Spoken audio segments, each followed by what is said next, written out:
नमस्कार and welcome to curiously education. दोस्तों आज 5 अगस्त 2022 है, दिन है फ्राइडे। हमारे टेबल पर हैं 6 इंपॉर्टेंट टॉपिक्स, बहुत सारे इंटरेस्टिंग पॉइंट्स पर आज हम विस्तार से चर्चा करने वाले हैं लाइक एवरी अदर डे। आज के दिन की शुरुआत जो है वो मैं एक बहुत ही out of the box type of article से करना चाहूँगा। इसका नाम है love in the times of war. बहुत ही इंटरेस्टिंग आर्टिकल है। उसके बाद एक आर्टिकल है breathing life LIFE into the climate narrative. बहुत ही इंटरेस्टिंग अगेन ये आर्टिकल है, इंडियन एक्सप्रेस का ये आर्टिकल है। बाय द वे ये द फर्स्ट आर्टिकल जो है ये पायोनियर का है, second one is Indian express. और यहाँ पर मैंने नाम लिख दिए हैं, TH means the Hindu Tribune, right. तो ये देख लीजिएगा आप। तो second one is about climate change और ये परमेश्वरन अय्यर साहब ने लिखा है, जो हमारे नीति आयोग के CEO जो हैं, नए CEO ऑफ नीति आयोग, तो उन्होंने ये आर्टिकल लिखा है। फिर कल हम बात कर रहे थे इब्न बतूता के बारे में और जो फॉर्मर प्रेसिडेंट ऑफ मालदीव्स ने जो एक आर्टिकल लिखा था, याद आ गया। कल हमने बहुत सारी इंटरेस्टिंग चीज़ों के बारे में बातचीत की थी, ट्रेड और सारी चीज़ें, तो इंडियन ओशन के साथ जुड़े हुए देश। तो वैसे ही एक इम्पोर्टेंट आर्टिकल को आज हम देखेंगे, right. It's between you can say Uganda. Idi Amin का शायद आपने नाम सुना होगा, नहीं सुना है, I tell you who he was. Then will talk about sop और वेलफेयर डिबेट। ये द हिंदू का आर्टिकल है, ये वाला भी इसी के साथ जुड़ा हुआ है। ये दोनों जो हैं ये फ्रीबीज, रेवड़ी कल्चर के बारे में हमने इससे पहले भी बात की थी, तो we'll talk about it as well. And the last one is about safety first. Tribune का ये आर्टिकल है। तो as you can see, right, introduction आपको मिल चुका है। what is on our table today? Please make sure कि आप इस लेक्चर को दूसरे स्टूडेंट्स के साथ शेयर करें, right. Thank you very much to all दो स्टूडेंट्स, रेगुलर स्टूडेंट्स। आपके नाम भी मुझे पता है, राइट। आप कमेंट करके बताते हैं और आप इसको हर रोज़ शेयर करते हैं। Thank you very much. आपकी वजह से नए सब्सक्राइबर्स आ रहे हैं, नए व्यूअर्स आ रहे हैं। और जो लोग इस वीडियो को शेयर नहीं करते हैं, लेट मी टेल यू कि this is not fair, right. It is actually not fair. Fair इसलिए नहीं है कि यहाँ पर आपको इस वीडियो के माध्यम से नॉलेज मिलती है। यू डोंट हैव टू पे any sort of fee, right. आपको कोई पैसे नहीं पे, it's like a sort of free knowledge. But return में एक चीज़ तो मैं आपसे मांग सकता हूँ ना, कि आप इसको शेयर कीजिए, राइट। कमेंट कीजिए अपना नाम कि you have shared it, right. I would like to know. मुझे रेगुलर स्टूडेंट्स जो शेयर करते हैं वो हर रोज़ लिखते हैं, हर रोज़ जय हिंद, थैंक यू एक्सेट्रा के उनके मैसेजेस। आई नो कि ये लोग जो हैं वो शेयर करते हैं, लेकिन बाकी के लोग जो हैं लगभग 100-200 जितने लोग जो हैं वो देखते हैं, and you guys are not sharing. This is not fair at all, right. तो as a sort of fee, as a sort of guru dakshina, if I can ask something, I would say share it and let me know in the comment section. Marriage. Himachal Pradesh में एक बहुत ही extraordinary marriage हुए। Russian लड़के ने एक Ukrainian लड़की के साथ शादी की हिमाचल प्रदेश में, राइट। धर्मशाला में उन्होंने ये शादी रखी थी, end of course it was a love marriage, right. कुछ दिनों पहले ये शादी हुई। और ये जो कपल हैं, इन दोनों के बीच में जो रिलेशनशिप है, ये रशिया और यूक्रेन के युद्ध से पहले का रिलेशनशिप है। और फाइनली उन्होंने ये डिसाइड किया कि हम इंडिया जाकर जो हैं वो शादी करेंगे। तो यहाँ पर भले ही आपको लगे कि ये एग्जामिनेशन पॉइंट ऑफ व्यू से कैसे इंपॉर्टेंट है, मीन्स आई डोंट अंडरस्टैंड कि सर ने क्या एंटरटेनमेंट के लिए, या no, it's not for entertainment, it's for all of us to understand this thing कि पॉलिटिकल लेवल पर चाहे कुछ भी क्यों ना हो, मीन्स अगर आप एक ब्रॉड व्यू से देख सकते हैं, तो जब हमारी टेनिस प्लेयर सानिया मिर्ज़ा ने जब शादी की क्रिकेटर, पाकिस्तान के क्रिकेटर के साथ, तो बहुत सारे लोग जो हैं वो कह रहे थे कि दिस इज़ नॉट फेयर और ये बराबर नहीं है, ये वो एक्सेट्रा। कितनी सारी बातचीत और कितनी सारी चीज़ें हुई। बट द थिंग इज़ कि सानिया मिर्ज़ा और उनके हस्बैंड और यहाँ पर ये जो कपल हैं, रशियन लड़का और यूक्रेनियन लड़की, तो इन्होंने अपने पॉलिटिशियंस ने जो डिसाइड किया है, राइट, उसको अपना भविष्य या फिर उसको अपना फेट नहीं माना, उसको अपनी डेस्टिनी नहीं माना। उन्होंने प्यार को चुना। और यहाँ पर when I am saying love, I mean to say कि दो देशों के बीच में, understand this very clearly, diplomatic world जो होता है, ये बहुत ही इंपॉर्टेंट मैं बात बता रहा हूं आपको। डिप्लोमेटिक वर्ल्ड में people to people contact, what is people to people contact? People to people contact का मतलब यह है कि दो देशों के लोगों के बीच में रिलेशनशिप कैसा है। अगर दो देशों के बीच में रिलेशनशिप अच्छा है, एक दूसरे से प्यार मोहब्बत है, एक दूसरे के प्रति रिस्पेक्ट है, तो बड़े से बड़ा प्रॉब्लम जो है वो सॉल्व हो सकता है। एंड मैं बात कर रहा हूं इंडिया और पाकिस्तान की। एक ही देश था, एक ही कल्चर, और दो टुकड़े हो गए, इनफैक्ट तीन टुकड़े हुए, बांग्लादेश बन गया। बांग्लादेश और भारत के रिलेशनशिप काफ़ी अच्छे हैं। आई एम नॉट सेइंग कि पहले जो भारत था उतना ही बड़ा भारत हो जाए, ऐसी कोई एजेंडा या फिर ऐसी कोई बात नहीं है। बांग्लादेश अलग देश है, उनको अपना देश मुबारक। भारत के साथ रिलेशनशिप कैसे है? बहुत अच्छे हैं। पाकिस्तान और बांग्लादेश के और पाकिस्तान और इंडिया के रिलेशनशिप अच्छे नहीं हैं, लेकिन पीपल टू पीपल कॉन्टैक्ट एक ऐसी चीज़ है जिसकी वजह से दोनों देशों के रिलेशनशिप जो है वो इंप्रूव हो सकते हैं। एंड जर्मनी और यूके अगर एक दूसरे के साथ विश्व युद्ध 2 में एक दूसरे के सामने आमने सामने होने के बावजूद भी अगर ये दोनों देश जो हैं वो एक साथ मिलकर यूरोपियन यूनियन का इतने लंबे समय तक एक पार्ट बन सकते हैं, आज भी कोई रिलेशनशिप खराब नहीं है, भले ही ब्रेग्जिट हो गया, relationship is very good, very cordial. तो भारत में भी और साउथ एशिया में भी ऐसा हो सकता है।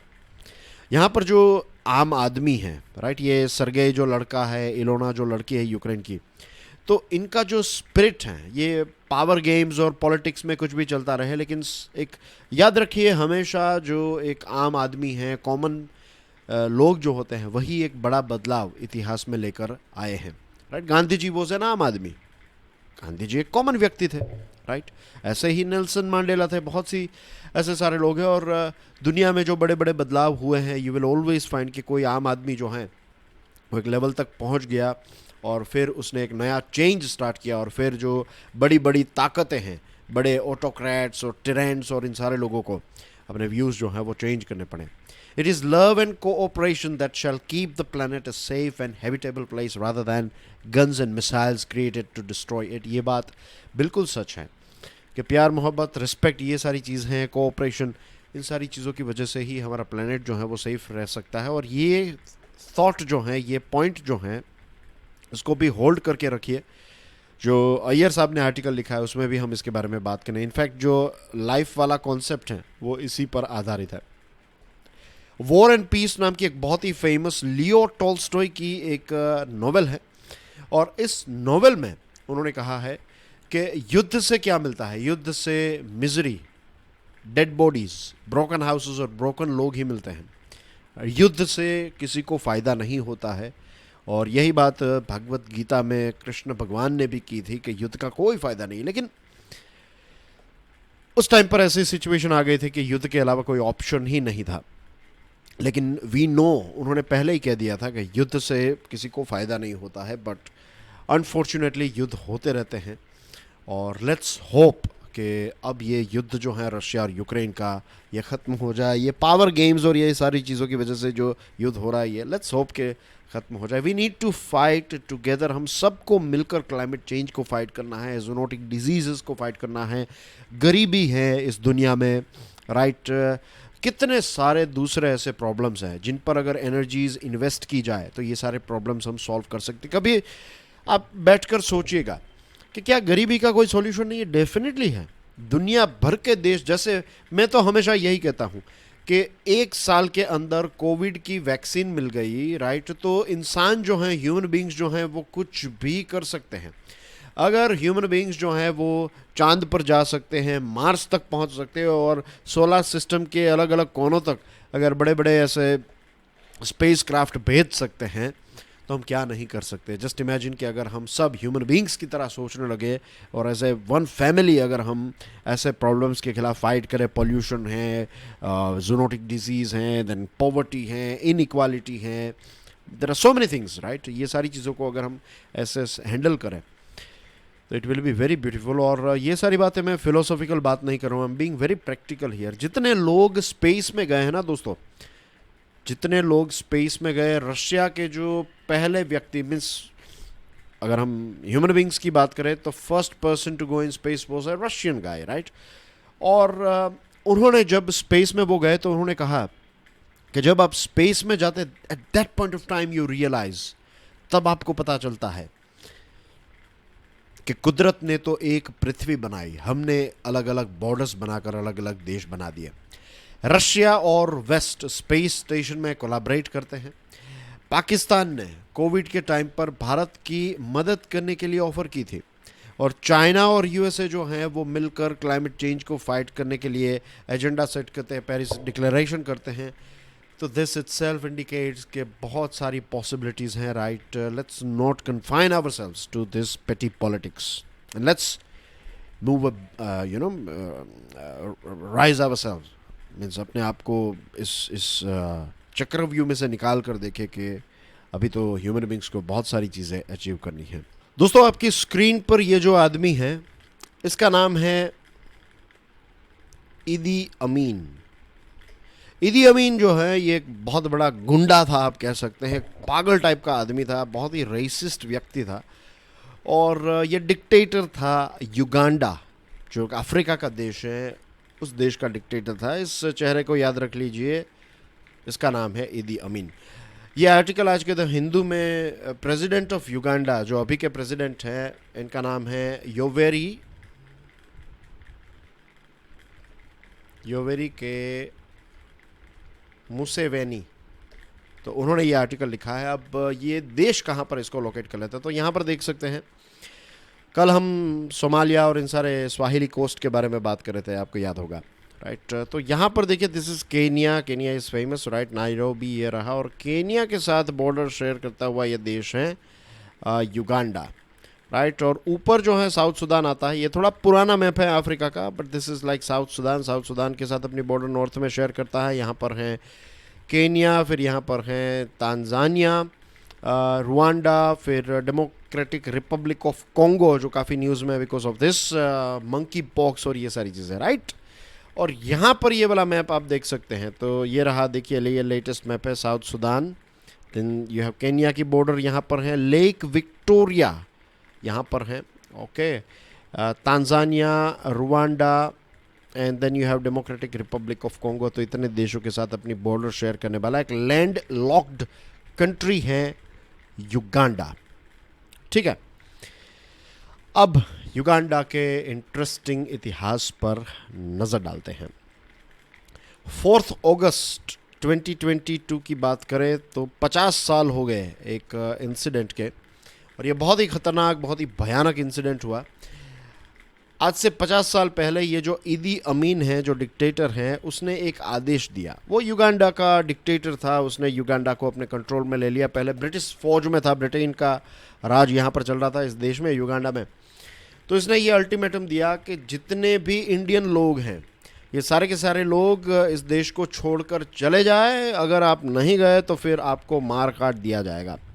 कुछ 50,000 जितने युगांडन इंडियंस जो हैं, उनको पता नहीं, मीन्स ये ऐसे लोग थे युगांडन इंडियंस, 50,000 जितने लोग तो ऐसे थे जिनका जन्म ही युगांडा में हुआ था, उनका तो घर ही युगांडा था। तो वो कहाँ पर जाएं? भले ही वो इंडियंस थे, मीन्स उनके पेरेंट्स और ग्रैंडफादर्स ये इंडियंस थे, लेकिन उनका जन्म तो युगांडा में ही हुआ। लेकिन इनको फिर अलग अलग जगहों पर भाग जाना पड़ा। कुछ लोग केनिया चले गए, कुछ लोग कनाडा चले गए, कुछ लोग यूके चले गए, कुछ लोग भारत वापस आ गए। अगर आपके कोई रिश्तेदार केनिया में रहते हैं, कनाडा में रहते हैं, यूके में रहते हैं, तो आपको शायद इस बारे में पता होगा कि कोई ना कोई तो ऐसा होगा ही जिनका कनेक्शन जो है वो युगांडा के साथ था, right. I know so many people in UK में बहुत सारे ऐसे लोग, गुजराती लोग थे। तो उनके ग्रैंड पेरेंट्स और उनकी स्टोरीज़ जब आप सुनेंगे, then they will tell you कि कैसे युगांडा से उनको भारत वापस आना पड़ा, और ब्रिटिश गवर्नमेंट ने फिर वीज़ा दिया, उनको पासपोर्ट दिया, ब्रिटिश पासपोर्ट, ब्रिटिश सिटीजनशिप देने के लिए एग्री हो गया, और फिर वो यूके चले गए और आज वो यूके में रह रहे हैं एंड थिंग्स लाइक दैट। तो उनकी जो ज़मीन थी, पैसे थे, ये सारी चीज़ें जो हैं वो सरकार ने हड़प ली। ईदी अमीन जो हैं, ईदी अमीन और उसके फॉलोवर्स को एक सिविल वॉर जो 1979 में हुआ, तब जाकर ईदी अमीन का राज जो है वो ख़त्म हुआ और वो सऊदी अरेबिया भाग गया। और उसकी मेंटली हालत भी ख़राब नहीं थी, और फिर वो सऊदी अरेबिया में ही मर जाता है, ऐसा उसका इतिहास है। Today we consider what we nearly lost and what together our two countries can now gain. वो जो आज के जो प्रेसिडेंट है वो कहते हैं कि अब इंडियन कम्युनिटीज़ धीरे धीरे वापस आने लगी, लेकिन पहले जितने रहते थे उतने तो नहीं थे, नहीं हैं आज भी। बेसिकली 1895 की बात है जब ब्रिटिश ईस्ट अफ्रीका कंपनी जो हैं वो इंडियंस को, पंजाब के लोग जो हैं उनको 350 जितने मज़दूरों को पंजाब से लेकर युगांडा ले जाया गया और वहाँ पर जो युगांडा की रेलवे है उसकी स्थापना हुई और उसके लिए वहाँ पर मजदूरी का काम करने के लिए यहाँ पर हमारे देश के जो पंजाबी लोग हैं उनको वहाँ पर लेकर गए। 6 सालों के अंदर कुछ 32,000 जितने 32,000 जितने लेबर्स जो हैं उनको भारत से वहाँ पर ले जाया गया for this train work, railway का काम करने के लिए। और Gujarati traders, I told you about Bohras and I told you about Mandvi की बात मैंने कल बताई थी।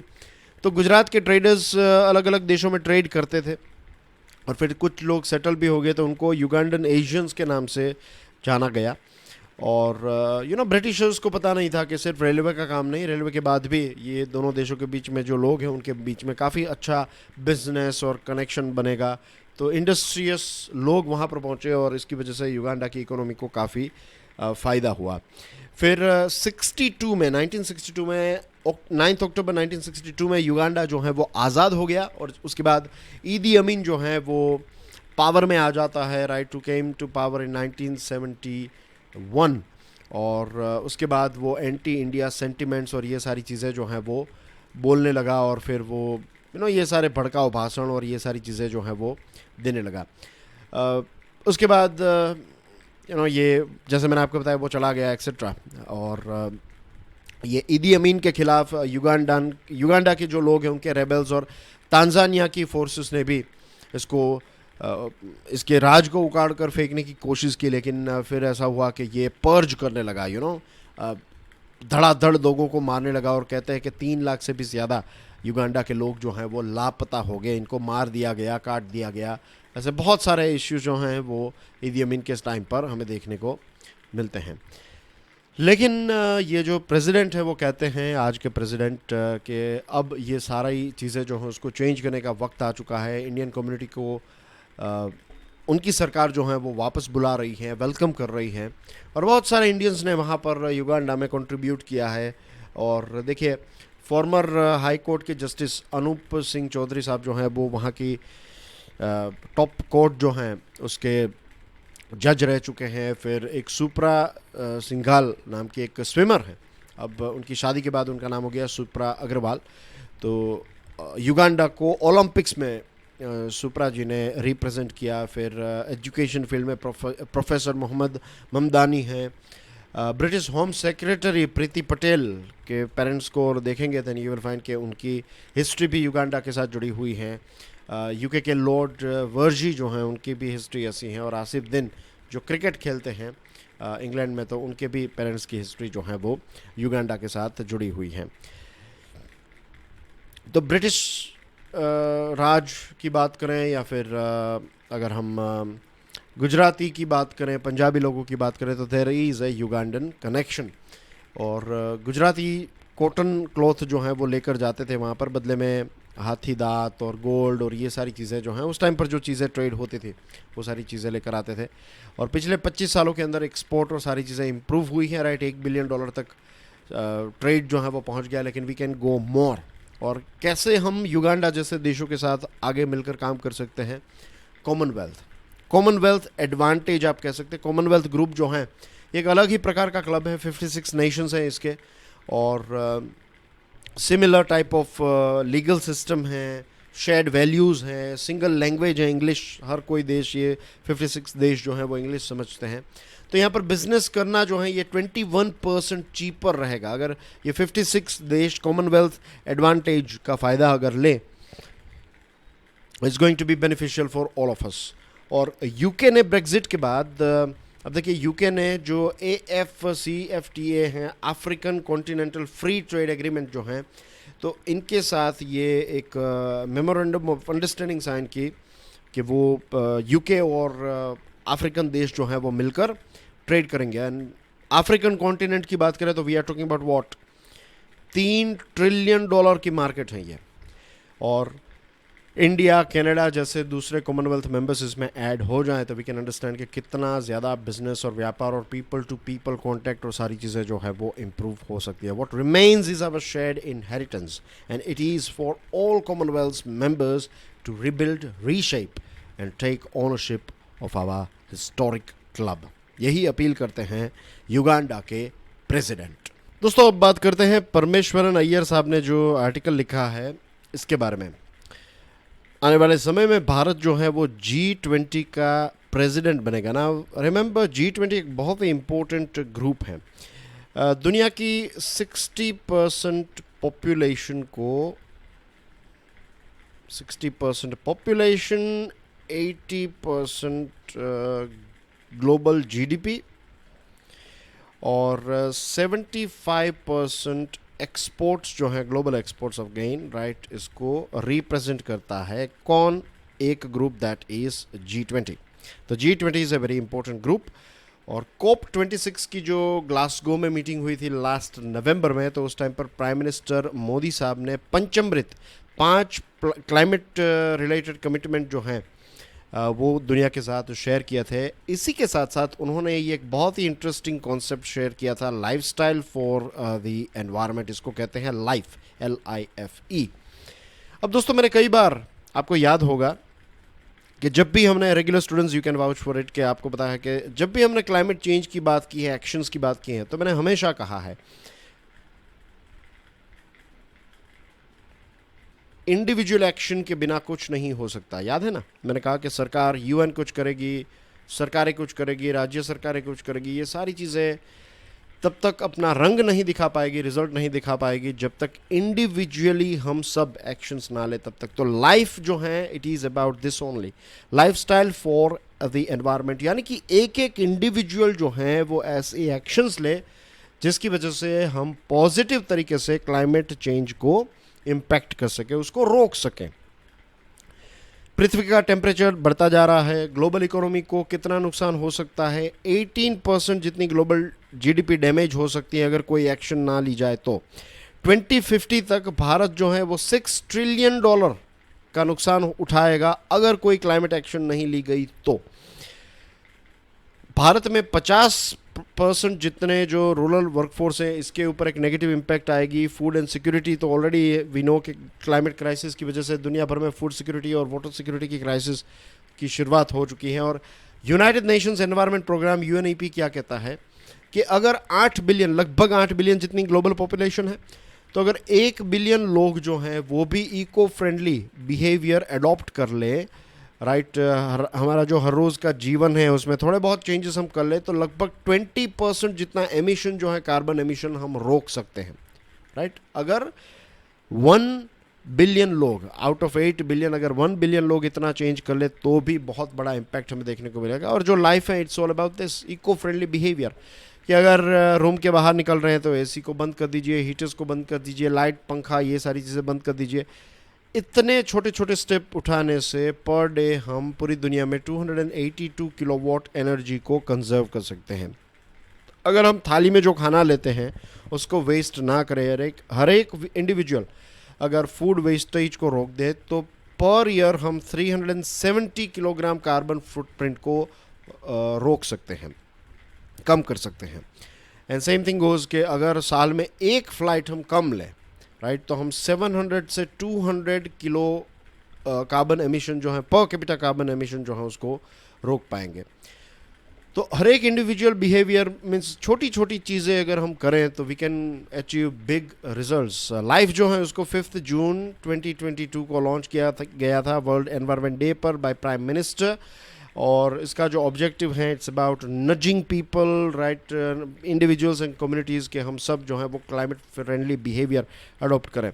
फॉर एग्जांपल, अगर आप बाहर शॉपिंग के लिए जाते हैं, कुछ खरीदने के लिए जाते हैं, let me tell you, I do this thing, I proudly do this thing, कि अगर मैं घर के लिए कुछ सामान खरीदने के लिए जाता हूँ, लेट्स से कोई खाने पीने की चीज़ें एक्सेट्रा, तो मैं घर से ही जो क्लॉथ की बैग होती हैं वो लेकर जाता हूँ. वहाँ पर जो प्लास्टिक की बैग भी अगर वो मुझे देते हैं, then I tell the shopkeeper के मुझे वो नहीं चाहिए, इसमें ही आप डाल दीजिए. तो आई ऑलवेज़ कैरी, मेरे पास जो 2 व्हीलर है तो 2 व्हीलर में 2-3 बैग्स ऐसी रहती हैं, क्लॉथ बैग जो हैं वो, कि कभी भी कोई सामान लेने के लिए अगर इफ़ आई एम आउटसाइड और कॉल आए घर से कि ये चीज़ आप लेकर आइए, तो आई हैव द बैग्स। तो this is one way of doing it.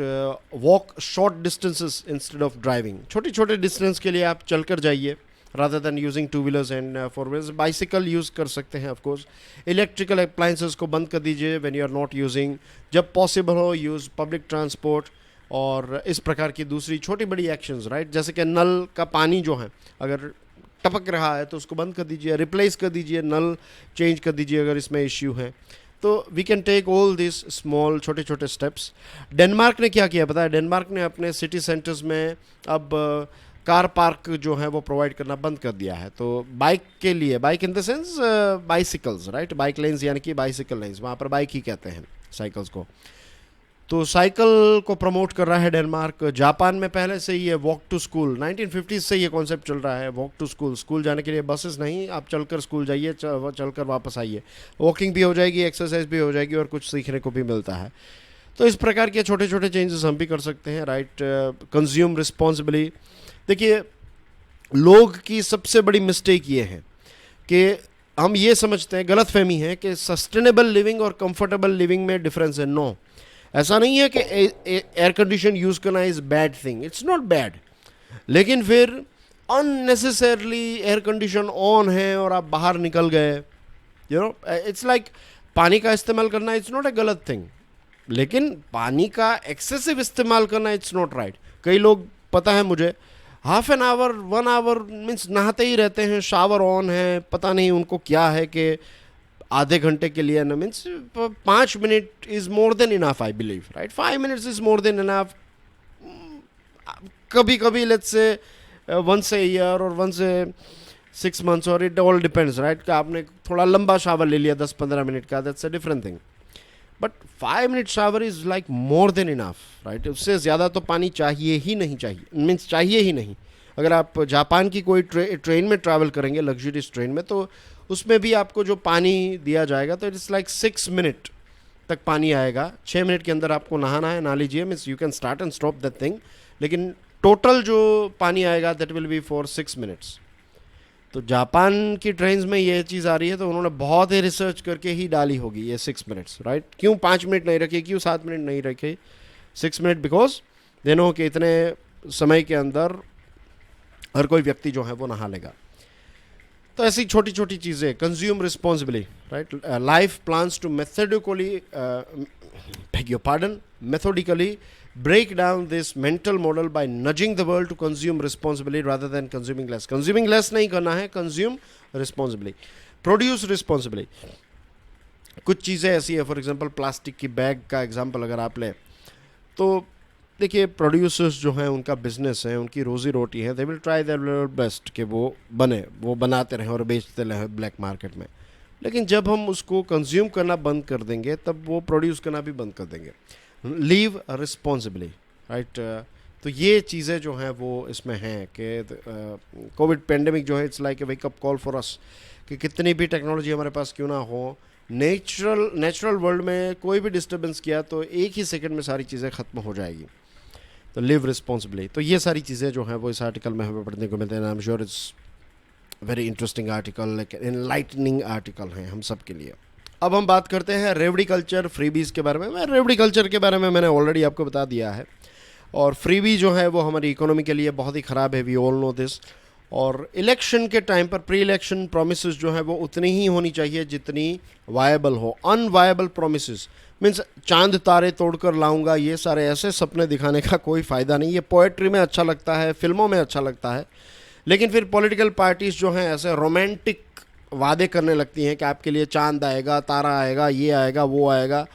तो that is not healthy for our society, it's not healthy for our economy. Supreme Court ने एक डिसीजन लिया है कि एक बॉडी फॉर्म करेगी Supreme Court, right, stakeholders की। और अच्छी बात यह है कि सुप्रीम कोर्ट ने ये क्लियरली बता दिया है कि सुप्रीम कोर्ट किसी भी प्रकार की गाइडलाइंस इश्यू नहीं करेगी। जो स्टेक होल्डर्स है जैसे कि NITI Aayog, finance commission, law commission, RBI, political parties, ये मिलकर डिसाइड करे कि व्हाट वी शुड डू, क्या क्या चीज़ें हमें करनी चाहिए, कितने हद तक वादे देने चाहिए, नहीं करने चाहिए, ये सारी चीज़ें।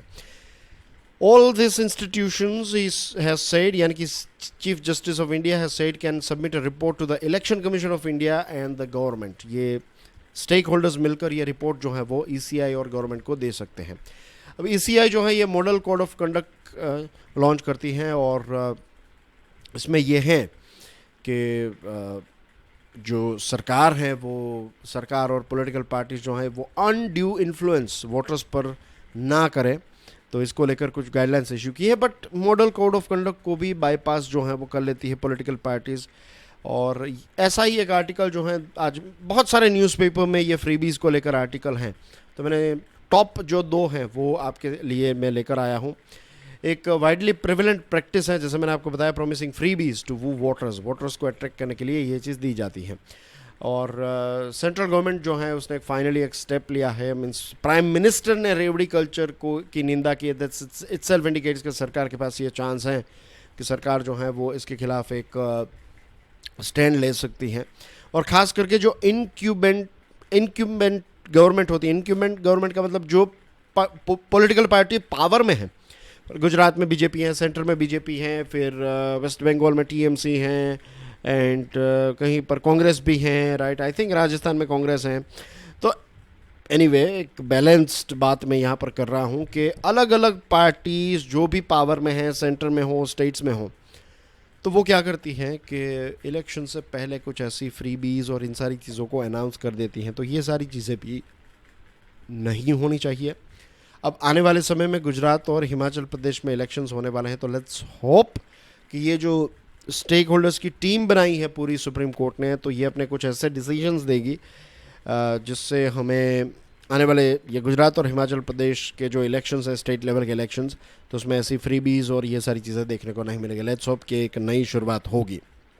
और again let me remind you, it's all about education. और जब मैं एजुकेशन की बात कर रहा हूँ, ऑफ कोर्स मैं डिग्रीज़ की, सिर्फ डिग्रीज़ की बात नहीं कर रहा हूँ.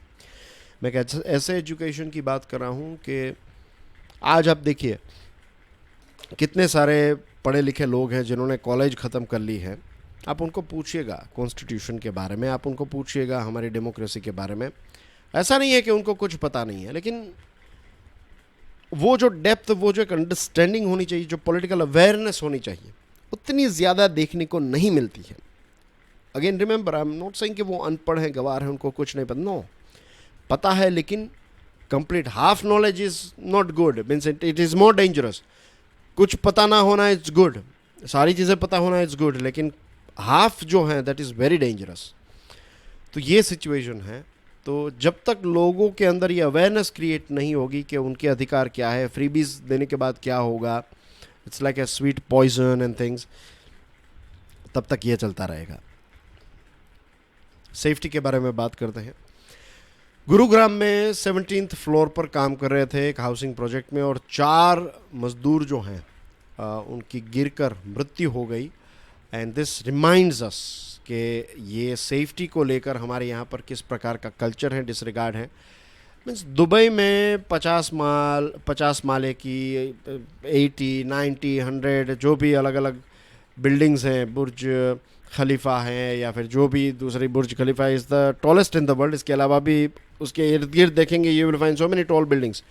तो ये बड़े बड़े देश और ये बड़े सिटीज़ के अंदर इतनी बड़ी बड़ी बिल्डिंग्स बन जाती हैं और किसी मज़दूरों को कुछ नहीं होता है. और हमारे यहाँ पर ऐसा क्यों होता है? सेल्फ इंडिकेट्स के सेफ्टी का कल्चर नहीं है. देखिए, बिल्डर्स जो हैं वो तो इंश्योरेंस लेते हैं कि अब मज़दूरों को कुछ हो जाए तो उनको पैसे मिले, ये सारी चीज़ें.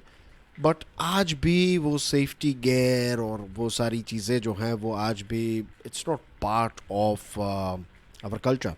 उन सारी चीज़ों को एक्सपेंस के तौर पर देखा जाता है.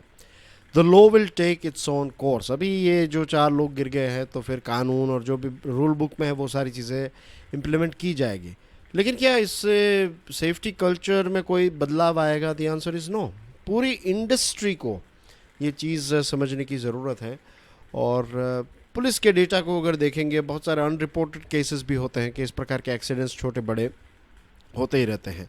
अब कंस्ट्रक्शन सेक्टर जो है उसकी ख़ास बात यह है कि एग्रीकल्चर के बाद सबसे ज़्यादा अगर किसी सेक्टर में हमारे देश में लोग काम कर रहे हैं तो दैट इज़ कंस्ट्रक्शन सेक्टर। और कंस्ट्रक्शन सेक्टर जो है बहुत ही अनऑर्गेनाइज्ड मैनर के तौर पर ये ऑपरेट करता है। वर्कर की सेफ्टी जो है उतनी कोई ख़ास नहीं होती है। और नेशनल बिल्डिंग कोड ये सारी गाइडलाइंस है, लेकिन इम्प्लीमेंटेशन जो है वो ना के बराबर है। जब भी ऐसे कोई इंसिडेंट होते हैं तो थोड़े दिनों के लिए बातचीत होती है, उसके बाद फिर से चीज़ें बैक टू नॉर्मल हो जाती हैं। ये जो सैंड है, सीमेंट है, स्टोन है, वुड है, तो इसमें से जो सिलिका डस्ट है वो इनहेल करने की वजह से जो ऑक्यूपेशनल डिजीज़ेस होते हैं, तो उसका क्या, उसको लेकर के आप कोई सेफ्टी गेयर दे रहे हैं, नहीं दे रहे हैं। तो इट्स वेरी सैड कि आग लगती है कहीं पर, हॉस्पिटल्स में आग लगती है, बार बार लगती है, राइट, लगती रहती है। बिल्डिंग से ऐसे लोग गिरने की वजह से मरते रहते हैं, मिसहैप्स होते रहते हैं, लेकिन आज भी वो सेफ्टी का कल्चर जो है वो हम डेवलप नहीं कर पाए हैं, which is very very sad. And that's everything in today's discussion dear friends. अगर आज का ये वीडियो आपको पसंद आया हो, एंड आई एम श्योर अगर आपने यहाँ तक इस वीडियो को देखा है, ये बात आप सुन रहे हैं, दैट मीन्स कि आपको सारा वीडियो जो है, पूरा वीडियो जो है वो पसंद आया और आपको बहुत सारी चीज़ें आज इस वीडियो के माध्यम से सीखने को मिली होगी। तो please share it with other students. It is very very important for the sustainable growth of this channel as well as this series. अगर आप चाहते हैं कि ये सीरीज़ आगे बढ़ती रहें, कंटिन्यूएशन में रहें, सस्टेनेबल रहें, तो you have to play a part as well. आपको फीस नहीं देनी है, आपको कुछ नहीं करना है। All you have to do is share this lecture with other students. Thank you very, very much. God bless you all. Jai Hind.